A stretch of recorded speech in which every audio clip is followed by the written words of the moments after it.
Bonjour chers amis, merci de prendre votre temps encore pour suivre cette réflexion biblique.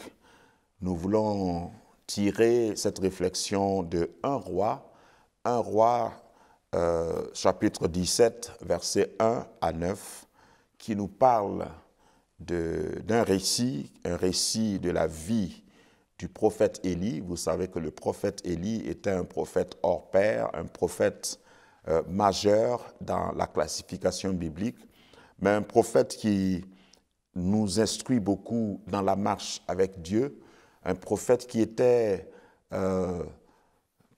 particulier, qui avait un régime particulier, une communion avec Dieu, un prophète qui était assez courageux, qui a eu ses hauts et ses bas, mais un prophète réel, un prophète qui inspire plus d'un serviteur de Dieu. Dans 1 Roi chapitre 17, au verset 1 à 9, nous allons lire « Élie le Tishbite, l'un des habitants de Galade, dit à Akab, « L'Éternel est vivant, le Dieu d'Israël dont je suis le serviteur.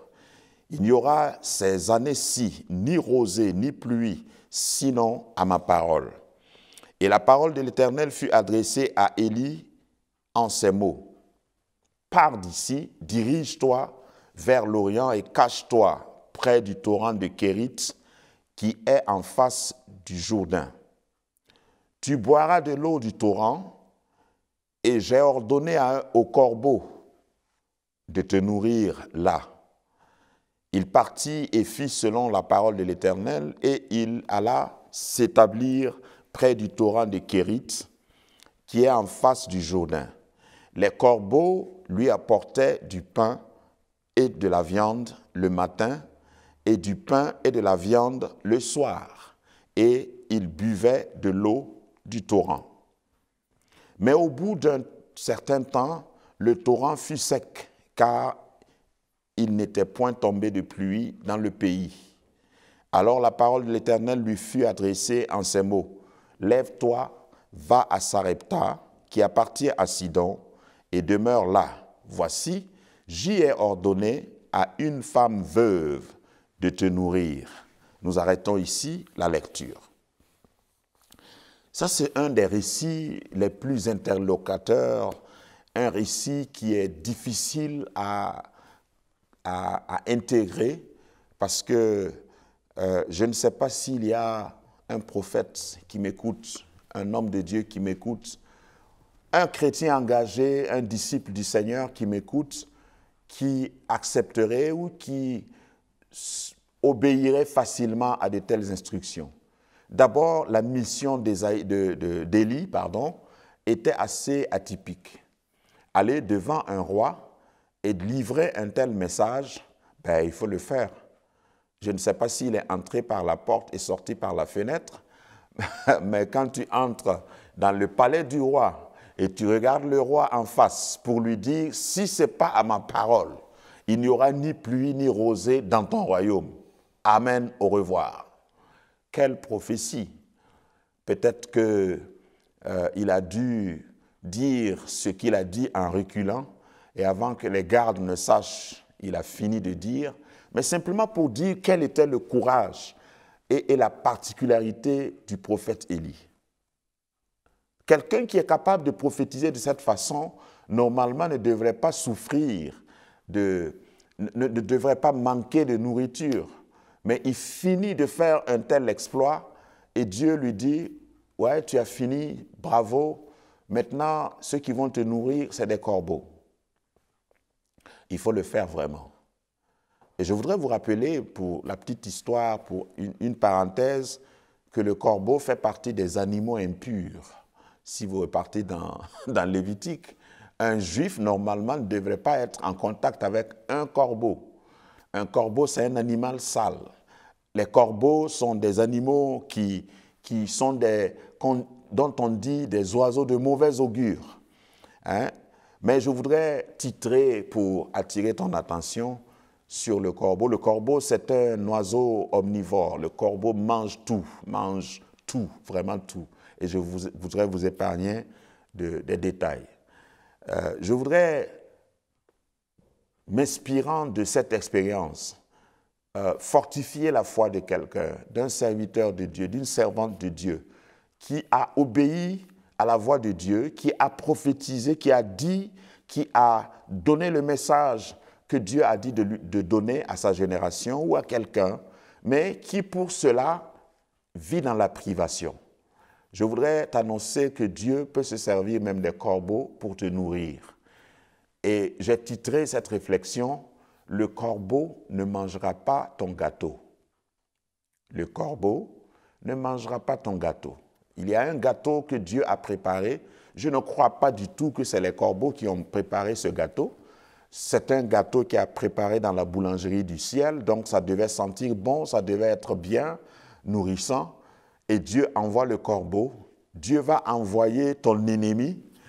Dieu va envoyer, il va utiliser même le diable pour te bénir.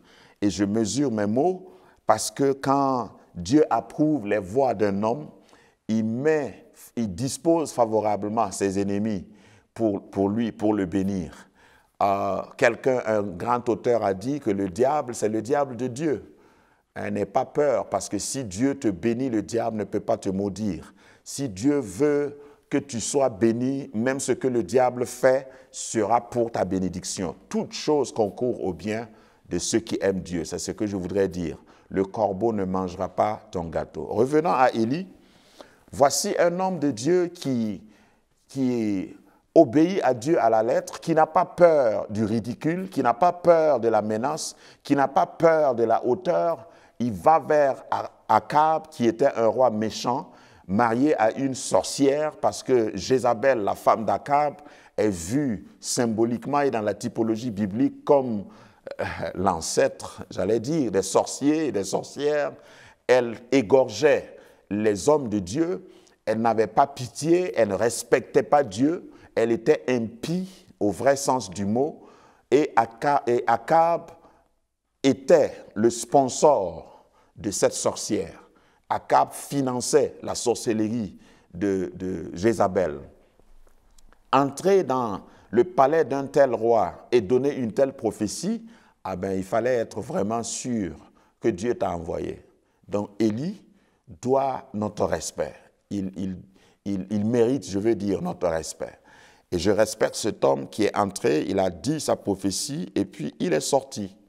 Et Dieu dit maintenant, tu sais que tu as provoqué, à cause de cette prophétie, personne ne va t'aimer, à cause de ce ministère, tu vas devenir impopulaire, à cause de tes paroles tranchantes, ton église ne va même pas te donner un bon salaire, à cause de ton intégrité, tu ne vas pas avoir une promotion dans ton service, je suis en train de parler à quelqu'un, à cause de ta fidélité, parce que tu décides avant ton mariage de vivre dans la chasteté, parce que c'est ce que Dieu veut, tu n'auras pas d'amis, à cause du fait que tu te consacres corps et âme à Christ, tu n'auras pas d'amis dans ta génération, ton patron ne va plus t'aimer, ton petit ami va te quitter parce que tu as décidé de ne pas te compromettre, alors tu vas aller au bord du torrent, tu vas aller dans la vallée, tu vas aller vivre seul, tu n'auras même pas de l'eau potable, tu vas boire l'eau du torrent et tu n'auras pas de nourriture, c'est des corbeaux qui vont venir.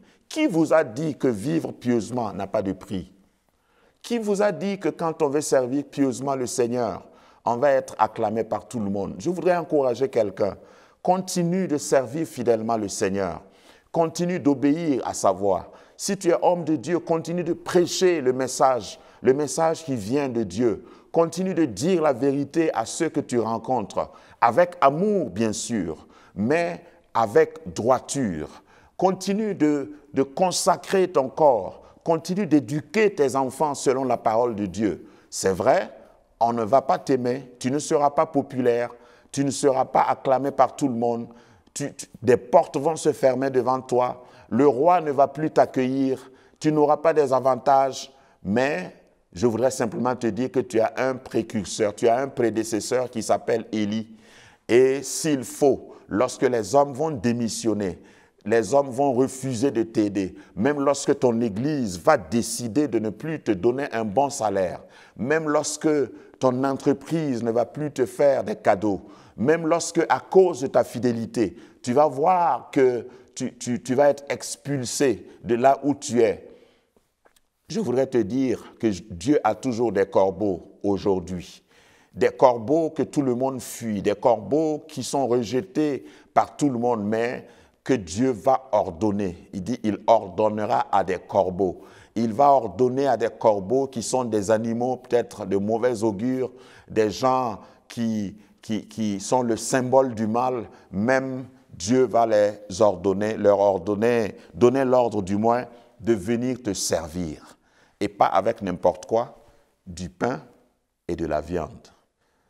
Ce qu'il te faut pour ta subsistance, ce qu'il te faut pour que tu sois fort, ce qu'il te faudra pour que tu tiennes. On ne peut pas manger de la viande et du gâteau et puis être faible, ce n'est pas possible, surtout que ça vient de Dieu. Je voudrais simplement encourager quelqu'un qui est à l'écoute, comme je le sens déjà dans mon esprit en vous parlant, que tu as baissé la tête, tu as baissé les bras, tu as diminué la garde, tu as baissé la garde, tu as diminué ta vigilance parce que tu t'es dit, comme c'est arrivé une fois aussi à Élie dans un autre épisode de sa vie, à quoi bon être fidèle à Dieu? Hein? On a tué tous tes prophètes, je ne suis que le seul. Non, tu n'es pas seul, il y en a encore. Comme Dieu a dit à Élie, il y a encore beaucoup d'hommes, il y a encore 700 prophètes qui n'ont pas fléchi devant Baal. Tu n'es pas seul.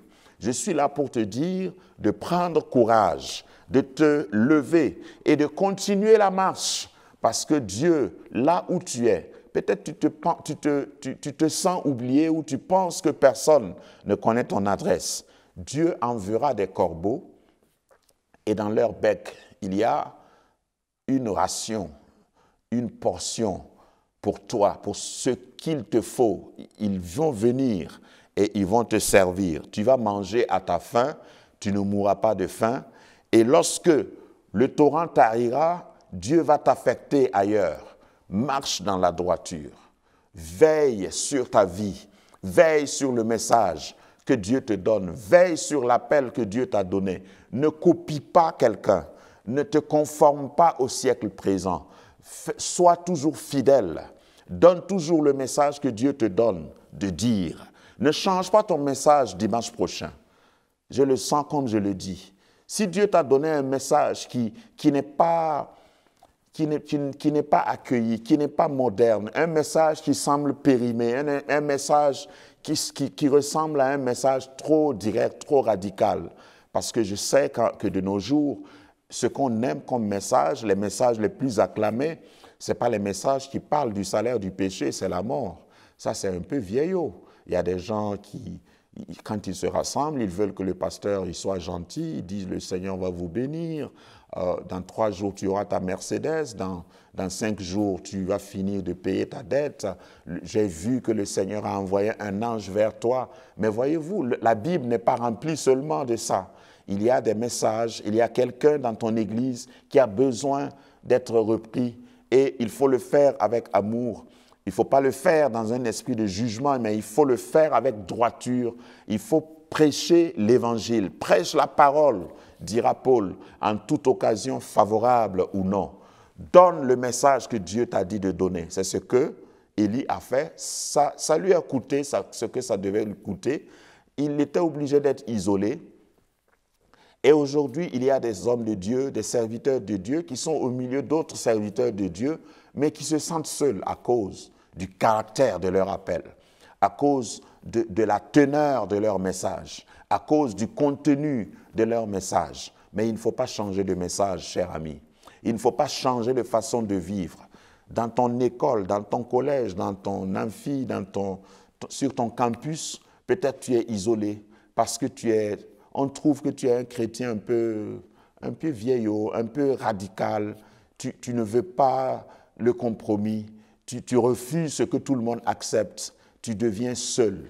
Mais je voudrais te dire et t'encourager parce que Dieu vient et il est près de ceux qui ont le cœur brisé. Dieu est près de ceux qui le cherchent sincèrement. Tu es peut-être un Élie de ta génération. Reste Élie. Parce que Dieu va, si tous les hommes démissionnent, Dieu va recruter des corbeaux pour toi. Dieu va envoyer des corbeaux et ils sont fidèles. Dans mon passage que j'ai lu dans ma Bible, il est dit que matin et soir, et je peux m'imaginer que Élie pouvait regarder sa montre, pour parler en termes d'aujourd'hui, et dire, il reste 5 minutes et le livreur, le corbeau viendra. Il reste 4 minutes et je vais manger un gâteau chaud venant de la part de l'Éternel. En ce moment, les hommes avaient abandonné Élie. En ce moment, le monde que Élie servait avait abandonné Élie. En ce moment, ceux auprès de qui Élie a été envoyé par Dieu l'avaient abandonné. Parce que beaucoup de gens, beaucoup d'hommes de Dieu, de femmes de Dieu croient comme Dieu m'a envoyé auprès de cette génération, comme Dieu m'a envoyé auprès de cette église. Alors l'église doit me soutenir. Ces hommes que je sers, ces hommes pour qui je prie, doivent me soutenir. Et s'ils ne te soutiennent pas, ne démissionne pas. Et si ce n'est pas le cas, ne démissionne pas. Reste fidèle à ton appel. Parce que Dieu a des corbeaux. Il va prendre les choses viles de ce monde pour confondre les sages. Le corbeau, c'est un animal vil. C'est Dieu lui-même qui a dit aux enfants d'Israël de ne pas les manger, qui les a classés, qui a classé le corbeau parmi les animaux impurs. Mais c'est ce même Dieu, parce qu'il ne consulte personne quand il veut te bénir, il ne demande la permission à personne quand il veut te faire du bien, même si ton ennemi n'est pas d'accord. Cela importe peu, cela n'arrête pas Dieu. Dieu dit à un corbeau, oui, c'est moi qui t'envoie et je t'envoie vers un juif, par surcroît un prophète. Tu vas prendre ce gâteau, oui, tu vas sentir l'odeur du gâteau, mais le gâteau n'est pas pour toi. Écoute-moi bien, corbeau, va remettre ce gâteau à mon serviteur. Et il est au bord du torrent. Et lorsque tu vas arriver, ne laisse pas le gâteau tomber, descends et dépose gentiment le gâteau. Et je vais prophétiser dans la vie de quelqu'un. Dieu passera par des gens de qui tu t'attends le moins pour te bénir. Dieu a des hommes. Dans Ésaïe, il est dit, il appelle de loin un oiseau de proie pour servir, pour faire sa volonté. Dieu n'est pas limité, il n'est pas limité par la volonté des hommes. Dieu n'est pas limité par la disponibilité des hommes. Il y a des hommes qui peuvent, une génération toute entière, peut être indisponible, indisciplinée, insoumise à Dieu, mais Dieu ne sera jamais limité par l'homme. S'il y a un homme, et Dieu parcourt la terre pour chercher un homme dont le cœur est tout entier à lui, si tu restes le dernier, comme Élie croyait qu'il était le dernier, si tu consultes Dieu, tu vas voir que Dieu a encore une réserve. Il a encore des hommes et il a encore même des oiseaux. Jésus dira à ces pharisiens barbus et jaloux, « Si vous refusez de m'adorer, je vais susciter les pierres pour m'adorer. Je vais donner des langues à des pierres pour me louer. » Alors, frères, hommes ou femmes de Dieu qui sert le Seigneur fidèlement, Dieu m'envoie t'encourager aujourd'hui par ce canal pour te dire que tu n'as rien à craindre. Bannis la crainte de ton cœur parce que si tu as été suscité dans ta génération, dans ton pays, dans ton église comme un Élie, Dieu a certainement placé des corbeaux. Le corbeau connaît ton adresse au torrent. Mais lorsque le torrent va tarir, Dieu va t'affecter ailleurs. Et il va prendre encore une chose vile. De tous les hommes qui étaient en Israël, il y avait des rois, il y avait des propriétaires de terriens, des grands hommes, des gens qui avaient à manger, qui avaient des greniers, qui avaient des pouvoirs.